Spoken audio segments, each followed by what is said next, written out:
What is the terrifying secret of the great house of Manderley? Who is horrified at memories of Rebecca? And what's up with Danvers? These and other questions will be answered in this week's It's Frenzy Frights. Welcome to Frenzy Frights, a horror movie review show. My name is Gerry. And I'm Chris. And we are your hosts. On Frenzy Frights, we're going to talk about horror movies, monster movies, creature features, and spook shows of all sorts. Chris, what movie are we talking about today? Thank you, Prof. We're looking at a film entitled Rebecca. This was directed by the great Alfred Hitchcock. The screenplay was by Robert E. Sherwood and Joan Harrison. This was based on the book Rebecca by Daphne du Maurier.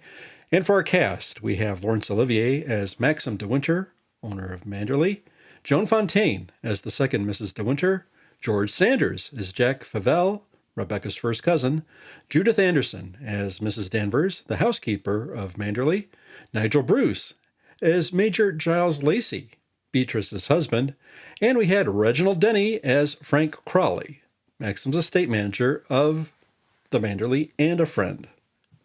Gerry, can you give us a brief synopsis of the movie? And we will follow up with our thoughts. You betcha. So a couple of items before I start. We're going to spoil the whole movie. And there are some triggers here for suicide and some alternative sexual allusions. And also for Joan Fontaine's character, they don't give a first or even a maiden name for her. So rather than calling her the second Mrs. de Winter through the whole thing, I'm just going to call her Joan Fontaine.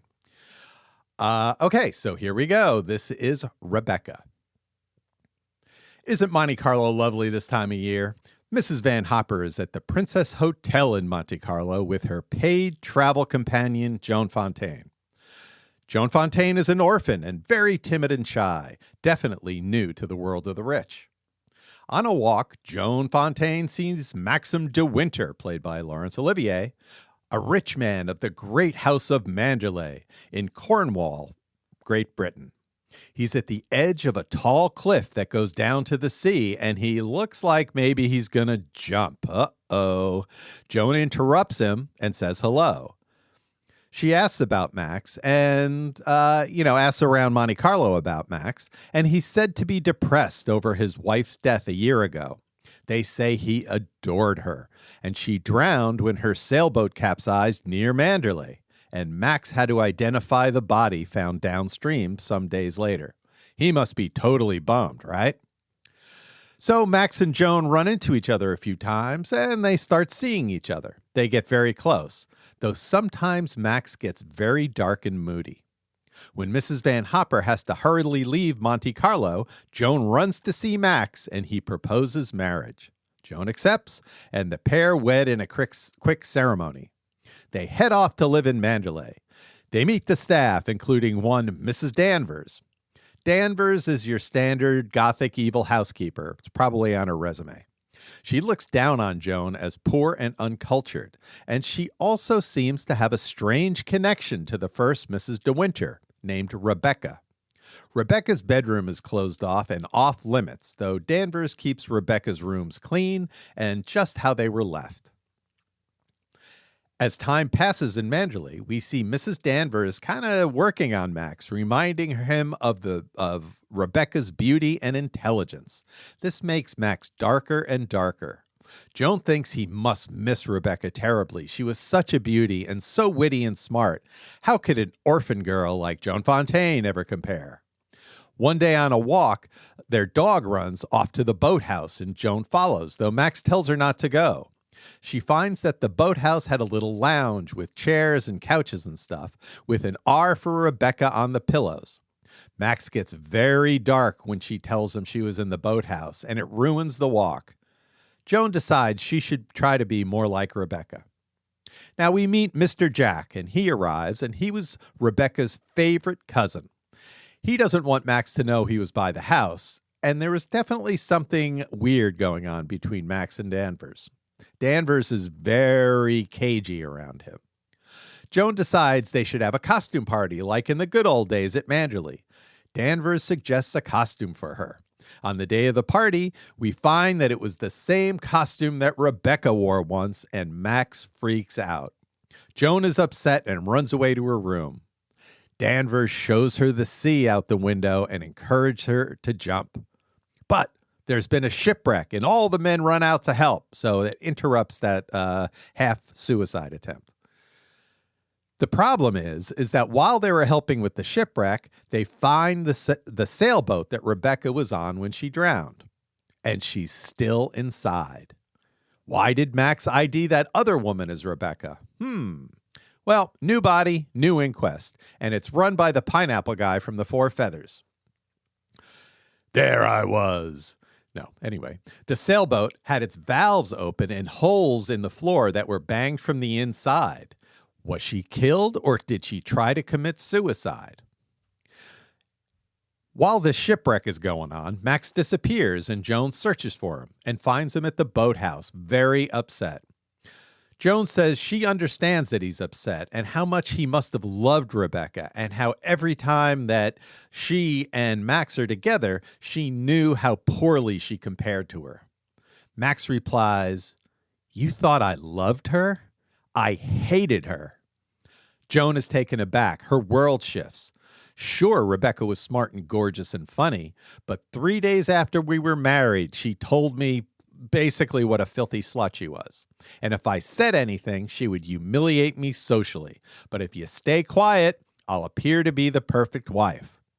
So Max kept his mouth shut and let his new bride screw around with her friends, including her favorite cousin, Mr. Jack. Yikes.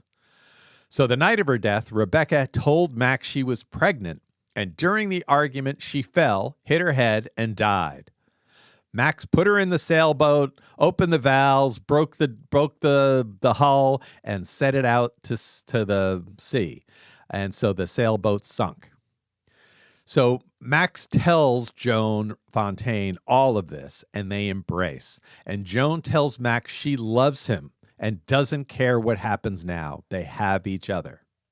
So they have the inquest, and suicide is the obvious motive. And it turns out Jack has a note from Rebecca saying they have to meet. She has seen a doctor. Max and Joan are frightened that the pregnancy would come to light and it would put suspicion on Max. But it turns out when they go to visit the doctor, she actually had cancer. She lied to Max about the pregnancy, hoping he would kill her. But the court doesn't know that, and they decide that she killed herself because she had cancer. Hooray, he's free. Max heads back to Manderley, but finds that Manderley is on fire. Danvers set the house ablaze because she couldn't stand living there without Rebecca.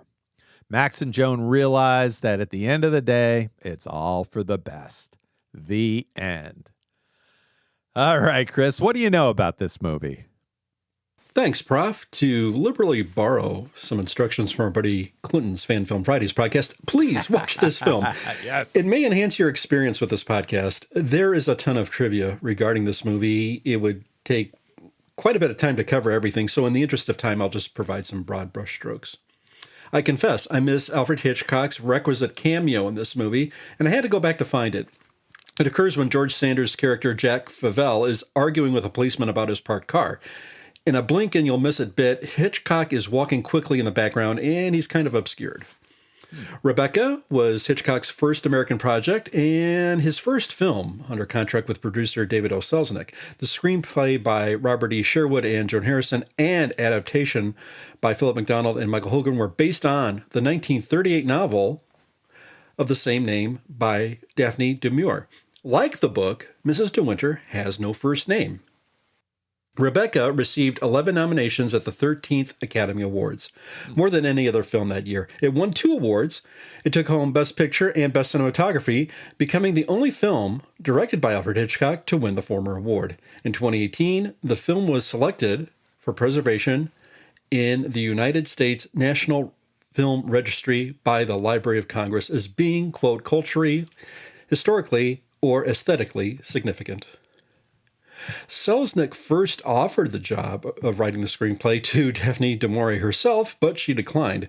The high projected sales figures for the novel made Rebecca a highly desirable property, and the rights ultimately went to Selznick International for $50,000. This was the same price, coincidentally, that Selznick paid for Margaret Mitchell's Gone with the Wind. Selznick officially assigned Hitchcock to direct the adaptation in September of 1938. Now, per Wikipedia, although Selznick insisted the film be faithful to the novel, Hitchcock did make some changes, though not as many as he made previously in a rejected screenplay in which he altered virtually the entire story from the novel. Mrs. Danvers is something of a jealous mother figure, and her past is mentioned in the book. In the film, Mrs. Danvers is a much younger character. Judith Anderson would have been about 42 at the age of the time of shooting this film, and her past is not revealed at all. The only thing known about her in the film is that she came to Manderley when Rebecca was a bride. For the role of Maxim de Winter, Selznick and Hitchcock originally sought an actor by the name of Ronald Colman, whom Selznick had under contract. Colman declined the role over concerns that the film would be, quote, a woman-starring vehicle, and over the, quote, murder angle. Selznick subsequently pitched actors such as Melvyn Douglas, Walter Pidgeon, Leslie Howard, and William Powell, before he and Hitchcock ultimately settled on English actor Laurence Olivier. The casting of the second Mr. Winter was contentious, and no fewer than 126 actresses, ranging from major stars to unknowns, were considered for the role. Relative newcomer Joan Fontaine was ultimately selected less than 2 weeks just before the start of principal photography. Selznick originally argued for the English actress Noah Pelbeam, having been impressed with her performance in Hitchcock's Young and Innocent. Hitchcock rejected her, arguing that while she was, quote, correct casting according to the book, she was not appropriate for his vision of the character. Laurence Olivier unsuccessfully advocated for the role to go to his lover and later wife, Vivien Leigh. Among the other actresses Hitchcock tested for the role were Lucille Fairbanks, Marjorie Reynolds, and Jean Muir. By August 19th of that year, the list of finalists for the role had been narrowed down to Margaret Sullivan, Anne Baxter, Olivia de Havilland, and her sister Joan Fontaine. Selznick ultimately offered the role to Fontaine, announcing her casting on 5th of December 1939, just a mere 3 days before the film was about to begin shooting. Having seen both the Mel Brooks movies, High Anxiety and Young Frankenstein this past year, I can't help but think Cloris Leachman based her characters in those movies off of the look of Judith Anderson's character, Mrs. Danvers. We had an appearance by Leo G. Carroll in this. He was also in the Alfred Hitchcock movie North by Northwest. He's maybe best known to another generation as Alexander Waverly on the Man from U.N.C.L.E. TV series. As a huge fan, though, of the 1960s Batman TV series, I couldn't help but notice some connections. Here we had George Sanders, who played Jack Favell. He played the first Mr. Freeze on the Batman TV series. We also, in this movie, had Reginald Denny, who played Frank, the Manderley caretaker. He also played Commodore Schmidlap in the Batman feature movie, and he was also King Boris in the Batman TV episodes A Riddle a Day Keeps the Riddler Away, and When the Rat's Away, the Mice Will Play. Joan Fontaine, who played the second Mrs. De Winter, was, at one time, married to William Dozier, the executive producer and narrator of the 1960s Batman TV series.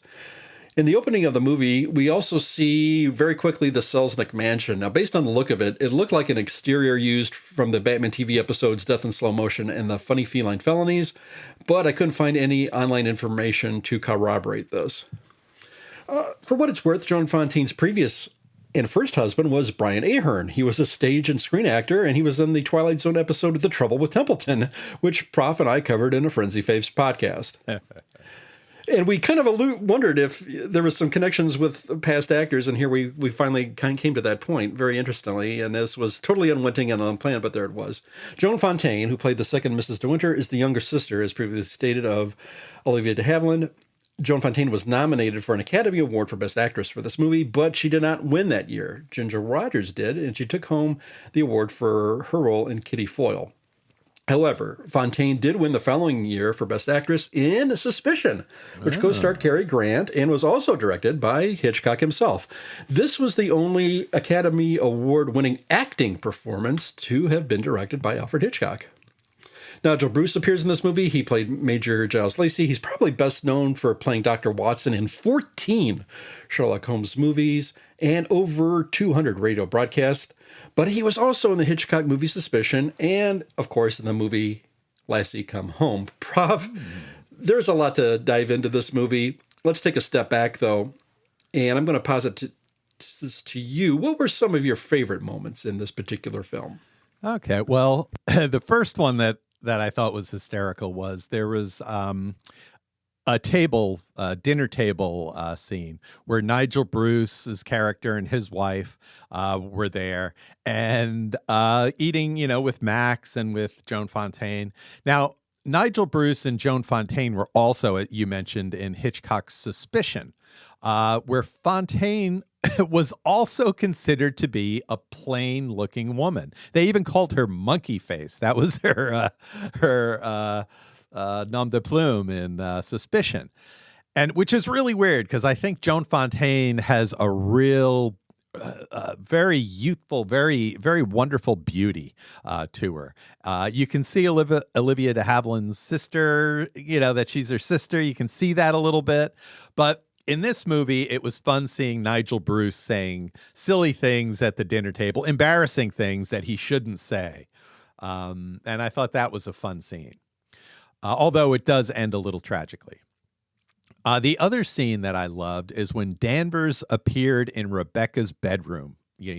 At very first, she's behind kind of a gauzy screen, and Danvers is in shadow, and behind is lit up, and the screen is lit up, and kind of Danvers steps into the scene. It looks really creepy, really wild. And also in that same scene, Danvers is showing Joan Fontaine, oh, look at her nightgown. Look how thin it is. Look how you can see my hand through the nightgown. Joan is freaked out. She is completely wigged out, realizing that basically when she would wear this, she's basically naked. And Danvers, the way she's just very intense about this, about how thin this nightgown is. Really crazy.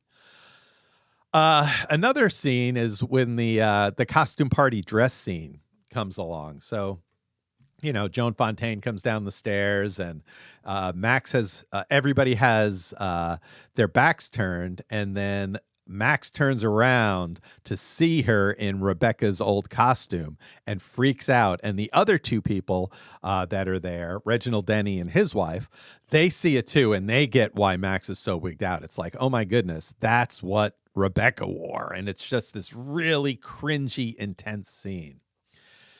And my absolute favorite scene in this movie is when Max confesses to Joan, and he says, "You think I loved her? I hated her." And just the shot where you see Joan Fontaine taking that in, and it's like her whole world shifts in that moment. And she's now she understands her husband. I absolutely love that moment in the movie. How about you, Chris? What are some of your thoughts about some of your favorite scenes? Thank you, Prof. I'm going to have to apologize to you and the listeners up front. My thoughts were a little all over the place, but bear with me. I just wrote some notes really rapidly, and they're just little touchstone things that I picked up on. I got a little whiff of Ingrid Bergman in Joan Fontaine's performance. Oh. I can't explain it. I can't elaborate on it. I just did.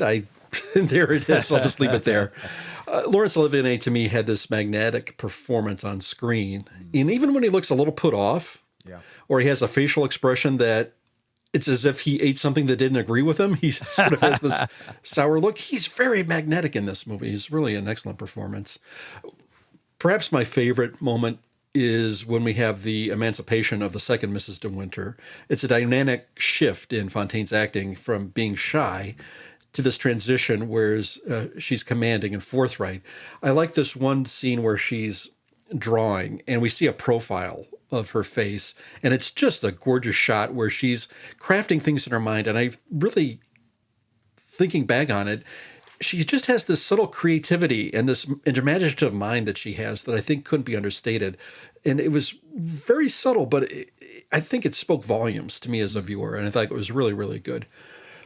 Prof, I took a film class in college, and one of the things that they kind of tried to nail down on us was looking for symbolism, especially with these Hitchcock movies. And here and there I was trying to spot some things, and I don't know if I was reading more into it or just taking it at face value. one of the things was the breaking of the Cupid figure. And I'm just wondering if there was any symbolism there where there was something like a little bit of a heartbreak or a little bit of a resolution moment. I just don't know. But I'll maybe come back to some others in a second.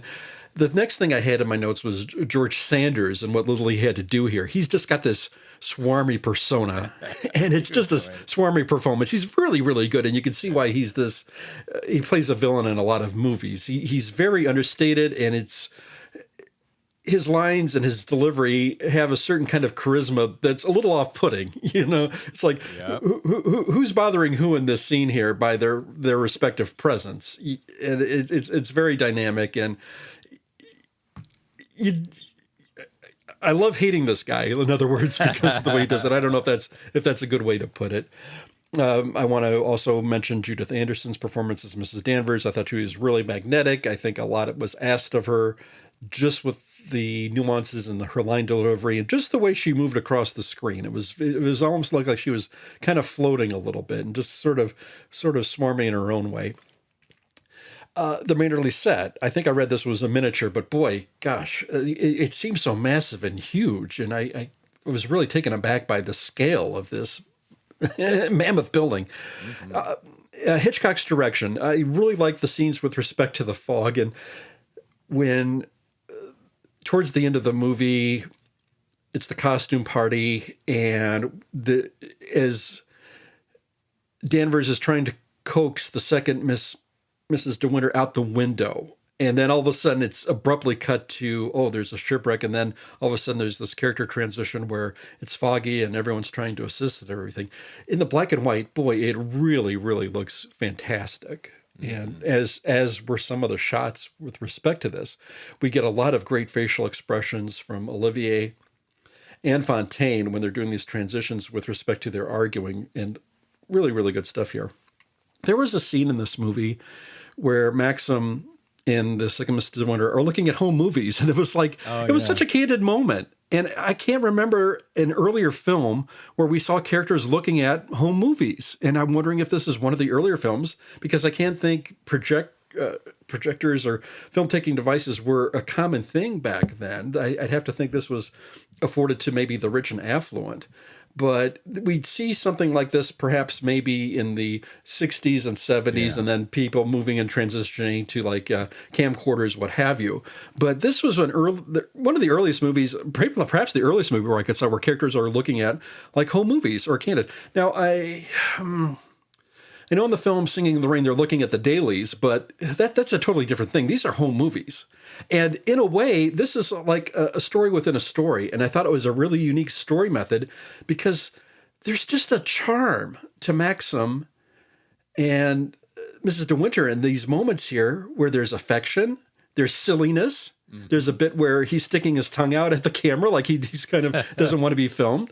But there's just a magnetic performance here. And here we're getting an inside look at this from sort of like an outside perspective. I thought it was a genius move that filled in some of the blanks of like these missing weeks and months that these characters had while they were on their honeymoon. And we didn't get this in real time. We got this sort of as a backstory. And I thought it was genius how this was done and pulled off. I thought that was really fantastic.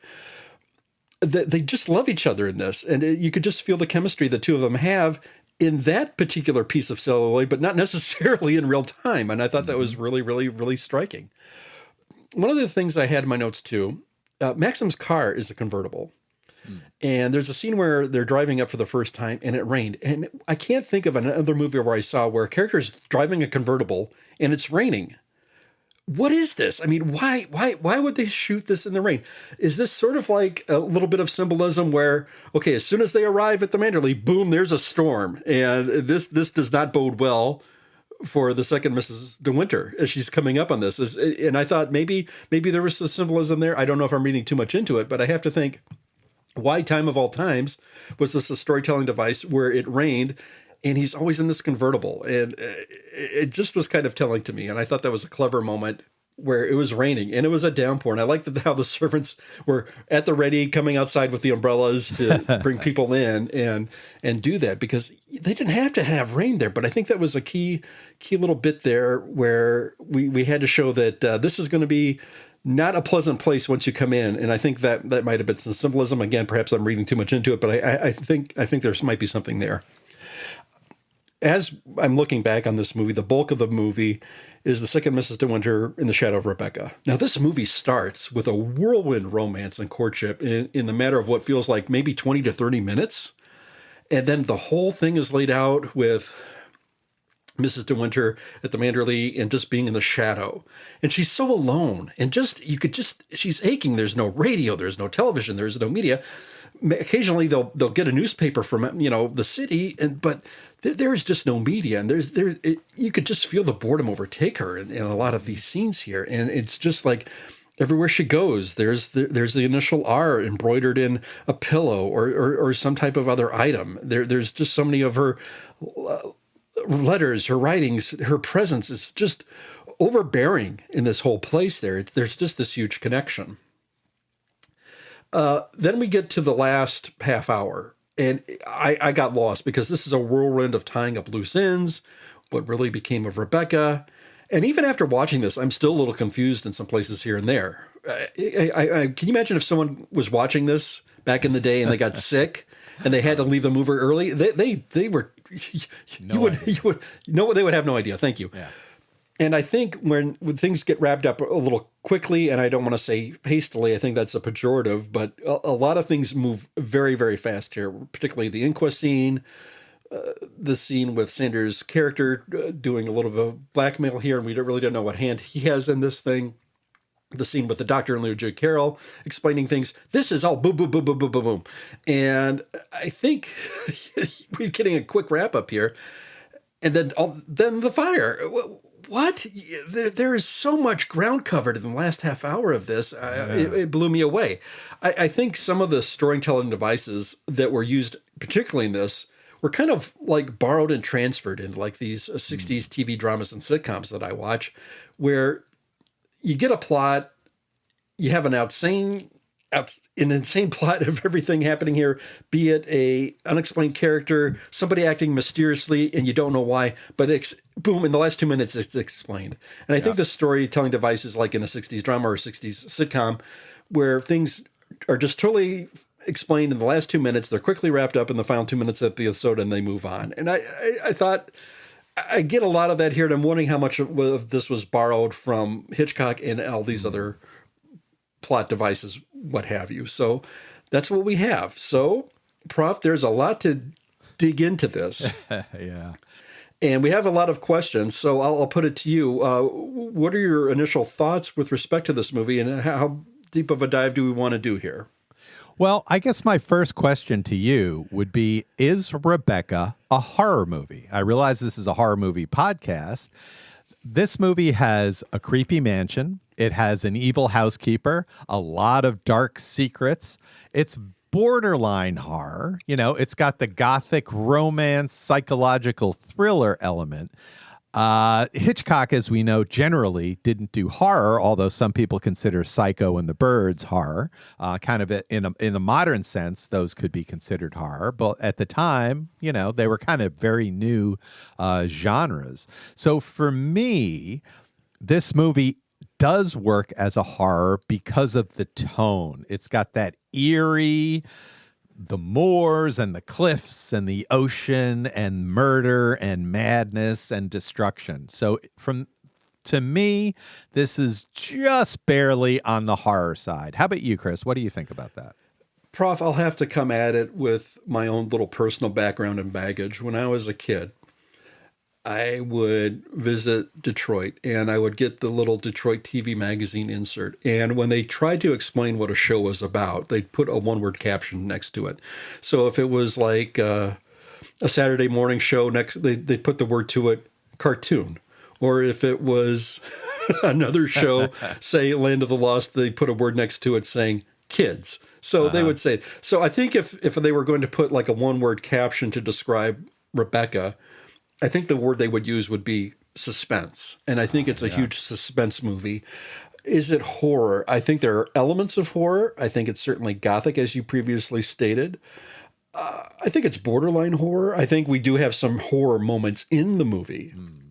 But I think if you were to say, what label would you call it? Suspense. And I think a lot of times suspense and horror go hand in hand. Yeah. But one sort of kind of outweighs the other, because horror is sort of unfairly treated as a broad brushstroke movie where we think of a quote unquote monster or quote unquote threat, versus, let's say, like Dracula. There's your threat. It's a horror movie. The werewolf. There's the threat. That's the horror movie. Horror, I think, defined as such, unfairly or fairly gets labeled as sort of a huge, big, broad genre, where I think horror has to say, does this kind of give you a type of scare? If I was to go to a horror show, I would expect to be scared, or expect for someone would try to scare me. If I was to go to a horror house or haunted house, I would expect someone tried to. I think that's the sell of it there. Was I scared in this movie? I certainly felt for the second Mrs. De Winter, especially with the Landers character. My gosh, there's a lot of evil afoot here, and it had that Gothic element. So I think this is, for me, fringe horror, borderline horror. I think it checks more of the boxes for suspense, but I think it's an excellent question. Yeah. Now, the other question I had, I realize this is an older movie and it's of its time period, and my question is, does Max want a wife, a housekeeper, a companion, a friend? I mean, there's a huge age gap here. He calls her, like, a couple times, he calls her a little idiot, friendly, playfully, but he treats her like a child. So what I like, one of the great things about this movie for me, is that when he confesses to her and she realizes what's going on, he says, you've lost that innocence and it's never going to come back. And he at first says it like it's a tragedy, right? She's lost her innocence. But the way I've been thinking about it is, now he can really love her. Now she's a woman that is more his equal, and they can be truly in love.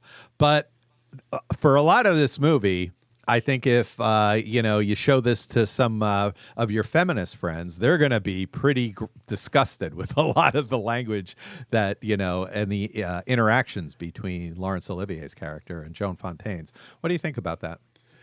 Probably I'm conflicted, because I think you do have a point here. And one of the scenes that initially bothered me was when Max is in his hotel room, and the second Mrs. Manderley, before she's the second Mrs. Manderley, is just torn because she's a paid companion for someone. She's quickly got to leave the country. Now she wants some type of resolution, and she still wants to stay in touch with Max. So Max immediately proposes marriage. She hastily accepts. And then the next thing you know, a doorman comes in the hotel room bringing in breakfast, and he immediately orders her to put cream and two lumps of sugar in his coffee, and she willingly obliges. I'm thinking, do it yourself, Max. I mean, come on, what is this? I think there was this domineering thing that we had here with the character. It's a persona. I was conflicted, because there is sort of this machismo that Max has. He's a commanding figure, but I was a little taken aback when he tells her how he likes his coffee. More so, it was sort of a command to see how obedient and subservient she was, and I was very put off by that. Yeah. I think there was a hidden side with Max, though, to kind of spin it the other direction, where in the beginning of the movie, Max is at the edge of a cliff, and it's not obviously stated that he's contemplating suicide, but that's what the viewer is led to think that he's going to do.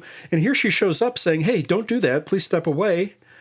And it seems like later on he finally confesses in his own backwards, cryptic way that, thank you for having a concern for me that nobody else had in my life or had at that moment. And I think that's why he wants her, or perhaps needs her, to kind of set him straight and do things that would not necessarily harm him, or perhaps another way, make him forget the previous events and live in this particular moment.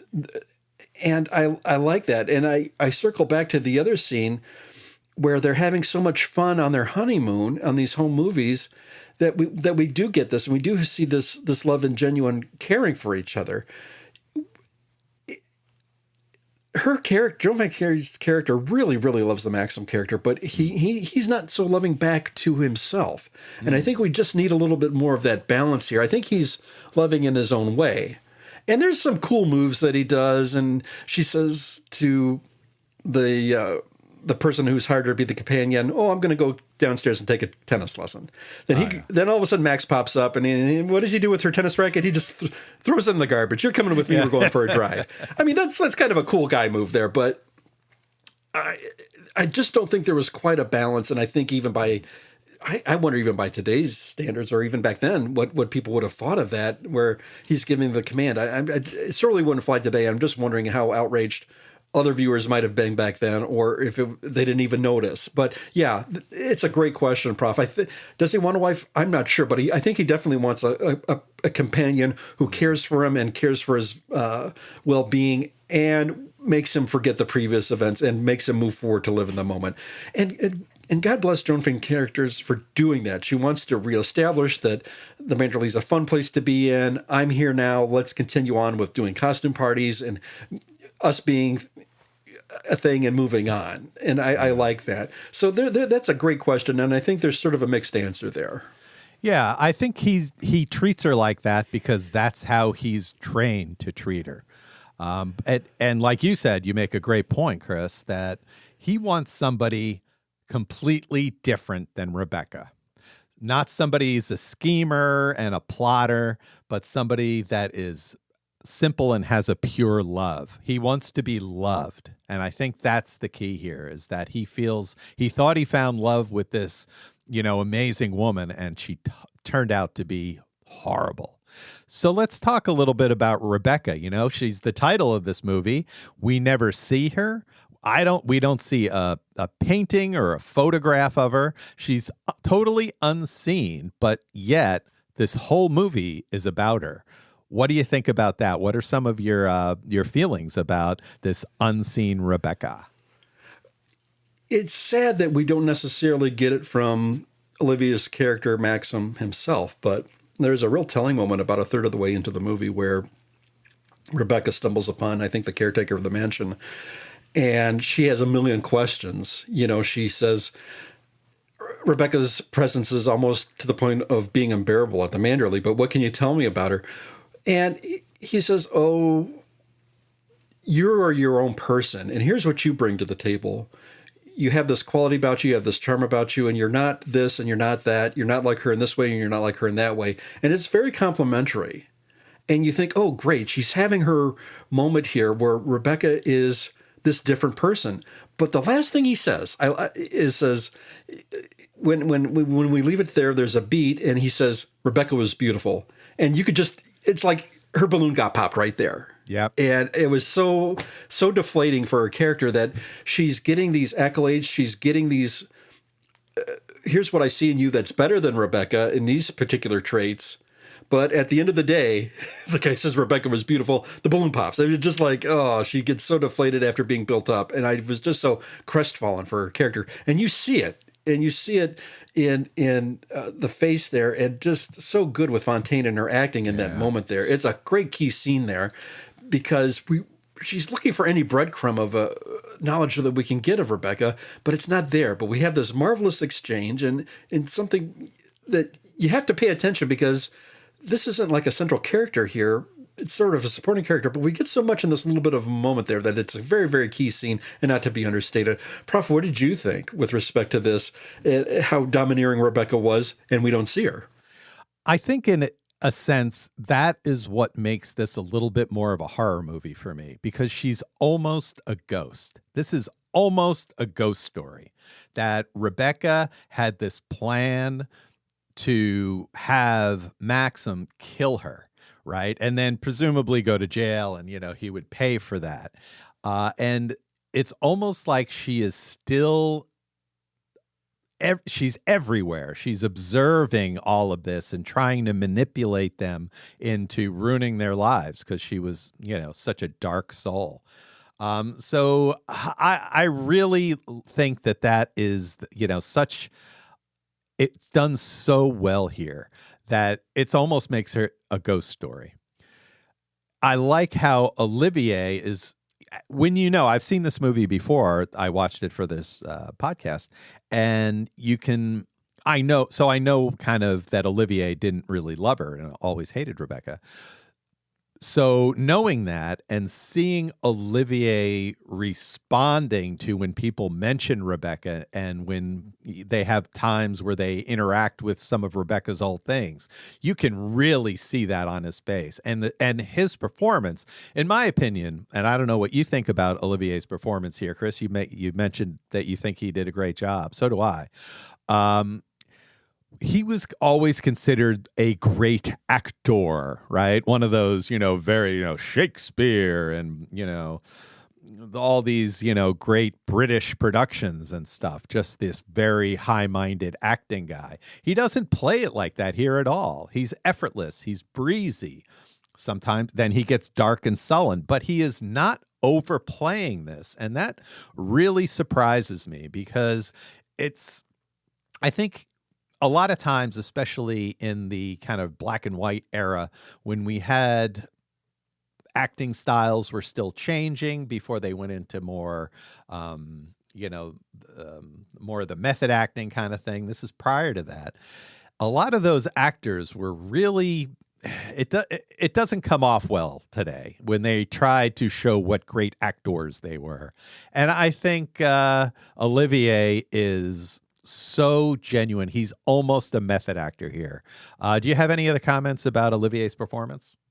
No, but I think you're really onto something here, Prof, because I like how you stated like he's a great actor, but he doesn't try to do too much. And there's a persona with Olivier as this great, at the time, unquestionably the greatest living actor when he was alive, and here we were. But seeing him in interviews and just hearing anything, I don't want to say he was revered, of course, but I think he didn't necessarily, when I saw him in personal interviews, that he didn't take himself too seriously with respect to that. And I think he was overwhelmed by some of the accolades he got because he was just taken aback by this. I read or heard something, and I don't want to misquote or misremember it, but I think they were doing Marathon Man with Dustin Hoffman. Yeah. And Hoffman was terrifically trying to be right in the league with Olivier and just kind of going through the methodness of it and wearing himself out with all the scenes with respect to that. And Olivier said something to the effect of Dustin Hoffman saying, Dusty, you don't have to put yourself through that. Just act. You don't make it any harder on yourself than it has to be. But just be in this moment. And I think that's what you say, Prof. He makes it look effortless. He makes it look then all of a sudden dark and sullen here. He's just got this marvelous, marvelous presence and charisma that you either have it or you don't. And it's so tough to do. And there were so few actors that I think can command that stage that he does. And he does make it look effortless. And I think that's the sign of a good actor. I think there's a few people that come to mind that are really, really good that I would elevate in the status here. And I don't want to necessarily say one and leave somebody out later when I hear the show down the road. Oh, why didn't I mention him or her? But it's great. And I'm so glad we're covering an Olivier performance because I think there's a lot of, once we get to all these movies, where it just elevates the dialogue. It elevates the set. And it's really, really good. And I don't want to undersell anybody else's performance in this film. I think from top to bottom, the whole cast was great. Even Nigel Bruce in this comedic role is very underrated. And it was fun to see him in doing something other than Dr. Watson. Yeah. But when he comes in just wearing this Tarzan-esque suit or being the strong man and he's got this prop, it was funny. And I think everybody from top to bottom is this. And I think it was a levity moment that Bruce brings to this that was just enough. He doesn't oversell it. He doesn't mug for the camera, but he's just there with what he's doing. So I don't want to understate anything with Olivier. Great stuff here, but I also don't want to overshadow anything else in this cast, which leads us to Mrs. Danvers, Prof.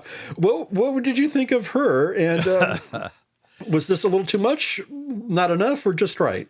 Well, I was wondering. So in the movie, they say that she came around. She joined Manderley sometime when the first Mrs. De Winter was a bride. And my question throughout this is, how involved was Mrs. Danvers with all of these, I don't know, or I assume they were having orgies, basically. Was Mrs. Danvers just like a protector? She had some kind of feelings for Rebecca. Was it as a daughter? Was it as what was this relationship, and what was up with Mrs. Danvers? She doesn't seem to have a vibe as a overtly sexual person. She seems very wrapped tightly, but some of the tightest wrapped people I know in real life are not always sexual, and sometimes the reverse. So that is my big question that I still have, and I've never read the book, by the way. So it may be explained better in the book, and the book may be different than the movie. But that was the thing that I couldn't and still can't get out of my mind. I mean, she's showing Joan Fontaine the nightgown. Look, you can see my hand through it. And boy, oh boy, was she Mrs. Danvers was in another place when she was talking like with her hand inside the nightgown. So I think there's stuff going on there, and it was just not answered for me. Was that answered for you, like what her deal was? Totally not. I still have questions about the character. I'd have to think there are some, like you, I have not read the book. I just don't know what her past history was to make her snap there. And it was sort of a little bit abrupt. And maybe we should have had a little bit more of Danvers, because I thought Anderson was magnificent in this. A little past research. She's Tony, Emmy-winning actress with some very, very, well, for lack of a better word, some highbrow stuff that she did. And she just nails this performance, and really, really good. She's cold. She's calculating. She's got this vibe like, oh, you can trust me. I'm your servant. But no, you're screaming at the screen and your brain's on fire saying, no, you can't do this. You cannot trust Mrs. Danvers. She's very evil. And there was the big to-do with the broken Cupid figure. In fact, I didn't know it was a Cupid figure. The thing breaks immediately, and I couldn't tell what it represented or what it was. But then all of a sudden, where was this thing? What was the deal with that? Because I think that moment was a little bit of overplayed, where she innocently breaks something. Mrs. De Winter breaks it as she elbows the figure, and it falls from the desk. And it's in a very precarious spot to begin with. Let's make no mistake. This thing could have fallen off very easily because it was right on the edge. But then another person gets accused of this. She's on this hunt to get to the bottom of who broke this figure. Another staff member was accused by this. He totally denied it. And poor Mrs. De Winter, she thinks, what's the big deal of all these mementos? Why was this one so revered? And so I think this tells us that the character really has a handle on all the doings of the Manderley. And this is just one example of it. Just obsessed to a fault, a very cold person, a very calculated person, and a very person that comes at you, but she's the snake in disguise, if you will. Yeah. She is very, very mean and evil. I really don't know what her past background was, but boy, would have minded a little more screen time. But boy, what she had, we really got to know what her deal was. She was mean and nasty. Definitely. I had a couple of items. This was this was Hitchcock's first American film. And it, as you mentioned earlier, won a Best Picture Oscar. But Hitchcock hated this movie, or at least the process behind making the movie. He thought that the American studios had too much control over the production of the film. And he was the director. He wanted to be in charge.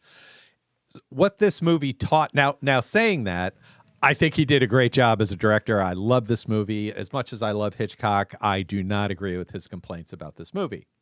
But what he did in the future is he made films. He tightly storyboarded every shot in his movies. And he didn't take coverage shots, which they usually do. Like if there's three people having a scene, each one gets a close up, and then they have maybe a two shot here, an over the shoulder shot, and a full scene coverage shot. He did not do that because he didn't want the movie to be assembled in production. He didn't like that with his movies. I mean, assembled in editing. He didn't like his movies to be assembled in editing. He wanted to control every shot of his movie. So he storyboarded everything, and he only shot those shots so the movie could only go together one way. And I love that about him. And another item, and I think you'll find this is interesting. Now, I never read the book. Due to the production code, there were a number of changes that they had to make to the script, particularly from the book. In the book, Rebecca didn't fall and hit her head and die. Max shot and killed her. So that was would definitely put a different light on, Joan Fontaine's character, saying that we are together, I'll bury the bodies for you. They also removed a lot of the references to the more depraved sex acts. They took a lot of those references out. You get the idea, but it is absolutely the bare minimum. And there's definitely much less focus because of that on Jack and Rebecca's sexual relationship, being that they were cousins, and also less focus on the illegitimate child that she thought that she had. So I thought those were interesting ideas. Do you have any thoughts on those facts? Prof, great stuff there, because I didn't include the production code changes when I talked about the trivia, so I'm glad you circled back to it. One of the things I omitted, so I'm glad you brought it up. And Prof, along the way, too, I thought I read somewhere that Selznick forbid Hitchcock to alter the script in such a way that he wanted. So in turn, Hitchcock barred Selznick, the producer, from the set. I mean, how unheard of is that? So just the conflict that these two guys had there. But Prof, one of the things you touched on, and I want to circle back to it, and I thought that was really, really good, was the point you made about the tight storyboard in every shot. Because as this was playing out, there were certain scenes in this movie where I could almost visualize Hitchcock doing the storyboard on this. In particular, the scene where Miss De Winter puts on the costume, and she's so proud for the masquerade party that she's got this costume that Danvers suggested that she wear, but she knew that Maxim was going to hate, but she puts this thing on him. And I could just, as we see this moment, she go downstairs, and then we get a shot of the back of Maxim. He hasn't turned his head yet, but I could just see how then he turns, and then we get his look at facial expression and being aghast by how she's appearing and just this. And then when she goes back up, I can literally, in my mind, I'm thinking to myself, boy, I bet Hitchcock storyboarded this in such a way, because we are moving on from this to this to this to this in such a seamless fashion here. And I thought, wow, if I ever was going to make a movie, that's how I would want to storytell this, because it's so seamless with how there's no dialogue, but we're moving along with the narrative visually. And this is how we're doing it. And I am so glad that you brought up the storyboard bit there, how tightly it was done and how conceived it was done in every shot there. Because in my mind, when we got to that moment, that just flashed in my brain and all these synapses going, yeah, I bet that's how he was doing it here. And this is, look how seamless this is working. Boy, this guy's a genius. And I'm so glad you mentioned that in your notes, because I think that was really, really spot on. Awesome. All right, so let's give any final thoughts. My thinking is that this is a great movie, borderline horror movie. I think it's a Hollywood classic from David O. Selznick and Alfred Hitchcock, and I absolutely love it, and I do consider it a horror movie. How about you, Chris? What do you think? Prof, I wouldn't complain or strongly object if someone said it is a horror movie. I think, for me, as previously stated, it's more of a suspense, and that goes hand in hand with horror. And I think if this was to pop up on a horror movie show, if you will, or trailer, be it Sven Guller or anything, saying, hey, we got a horror movie today, and we're going to watch Rebecca, no complaints for me. So there we go. One thing I did omit when we were talking about this, and with respect to the trivia, I do want to mention this. Rebecca, as far as we know, as of this recording, is not available on any streaming service, but we did find that there are at least a couple of venues on YouTube that do have very nice prints of this movie. So if you are curious about watching Alfred Hitchcock's Rebecca, which we strongly suggest you do, it is available on YouTube from at least one or two outlets, and the prints that we saw were very magnificent. That was really well rendered. Yeah, I agree. Well, thank you for checking out Frenzy Frights.